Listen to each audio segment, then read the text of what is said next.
एक ऐसी फिल्म जिसने लाखों लोगों को फौजी बनने के लिए इंस्पायर किया। एक ऐसी फिल्म जिसने बताया कि फौजी होना सिर्फ यूनिफॉर्म पहनना नहीं होता, बल्कि अपनी जिंदगी अपने देश के नाम कर देना होता है। मैं बात कर रहा हूँ 1997 की all time blockbuster movie border की, जिसके डायरेक्टर और प्रोड्यूसर थे जेपी दत्ता। इस फिल्म का बजट सिर्फ 10 करोड़ रुपए था, लेकिन इसने वर्ल्ड वाइड 65 करोड़ रुपए कमाए। उस टाइम के हिसाब से ये मूवी एक ग्रेट सक्सेस रही। पर बॉर्डर ने सिर्फ पैसे नहीं कमाए, बॉर्डर ने दिल जीते, बॉर्डर ने देश जगाया। ये फिल्म बेस्ड है 1971 की लोंगेवाला वॉर पर। जब इंडिया ने ईस्ट पाकिस्तान को वॉर में हरा दिया, तो वेस्ट पाकिस्तान ने राजस्थान के लोंगेवाला बॉर्डर पर एक मैसिव अटैक कर दिया ताकि अपनी टेरिटरी बढ़ा सके। वहाँ पाकिस्तान का मुकाबला हुआ पंजाब रेजिमेंट की 23rd बटालियन से। सिर्फ 120 इंडियन सोल्जर्स का मुकाबला हुआ पाकिस्तान के 2000 सोल्जर्स से, और फिर भी इंडिया जीत गया। इस पूरे ऑपरेशन को लीड किया मेजर कुलदीप सिंह चांदपुरी ने। उन्हें इस बहादुरी के लिए महावीर चक्र से सम्मानित किया गया। 1984 में इंदिरा गांधी के असैसिनेशन के बाद सिख कम्युनिटी को लेकर देश भर में नेगेटिविटी फैल गई थी। उन पर से भरोसा टूटता जा रहा था।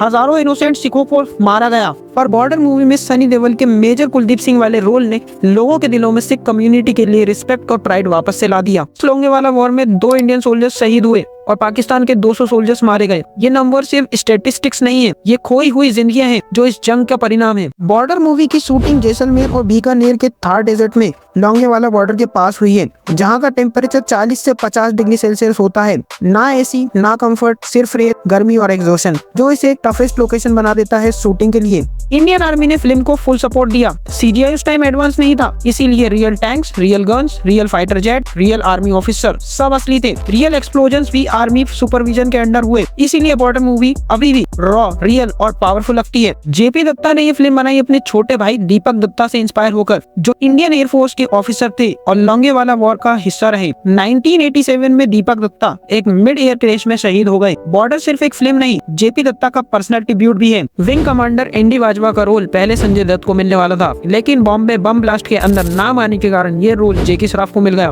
सनी देओल का एक इमोशनल सीन था जिसमें वो मंदिर में शहीद जवानों से बात करते हैं, पर मूवी की लेंथ ज्यादा होने के कारण इस आइकॉनिक सीन को डिलीट कर दिया गया। सुनील शेट्टी का मुस्लिम फैमिली को बचाना और कुरान को वापस लाना ये फिक्शन नहीं था। रियल सोल्जर भैरव सिंह राठौर ने ये काम रियल वॉर में किया था। ये मूवी मुझे जैक स्नाइडर की 300 मूवी की फील देती है, जिसमें 300 स्पार्टन वॉरियर्स ने 60,000 पर्शियन सोल्जर्स का सामना किया था। वैसे ही बॉर्डर मूवी में 120 इंडियन सोल्जर्स 2000 एनिमीज के खिलाफ खड़े हुए। केसरी, शेरशाह, उरी, 1971 और बॉर्डर, ये फिल्म हमें याद दिलाती है कि हमारा असली हीरो कौन है। वॉर कोई गेम नहीं है, वॉर कोई मूवी नहीं है। हम कह देते हैं इंडिया पावरफुल है, दुश्मनों को हरा देगा, पर हम उन जवानों के बारे में नहीं सोचते जो अपने माँ, अपने बीवी और अपने बच्चों को छोड़कर बॉर्डर पर जाते हैं और कभी वापस भी नहीं आते। आज तो हालात इतनी बुरी है कि शहीद सोल्जर की वाइफ को भी कुछ घटिया लोग ऑनलाइन ट्रोल कर देते हैं। ये देश भूलता जा रहा है अपने रक्षकों को, इसीलिए हमें बॉर्डर जैसी और भी फिल्म चाहिए जो हमें याद दिलाए फ्रीडम फ्री नहीं होती। बॉर्डर सिर्फ एक वॉर फिल्म नहीं है, ये एक दुआ है। मेरे दुश्मन, मेरे भाई, मेरे हमसहाय, इस सरहद पर तुम कब तक यूं ही फुनकारोगे नफरत का यह अजगर। हम अपने अपने खेतों में गेहूं की जगह, चावल की जगह ये बंदूकें क्यों बोते हैं। आओ खाए कसम, अब जंग नहीं होने देंगे। जब खिले तेरा भी चमन, मेरा भी चमन, मेरा भी वतन, तेरा भी वतन।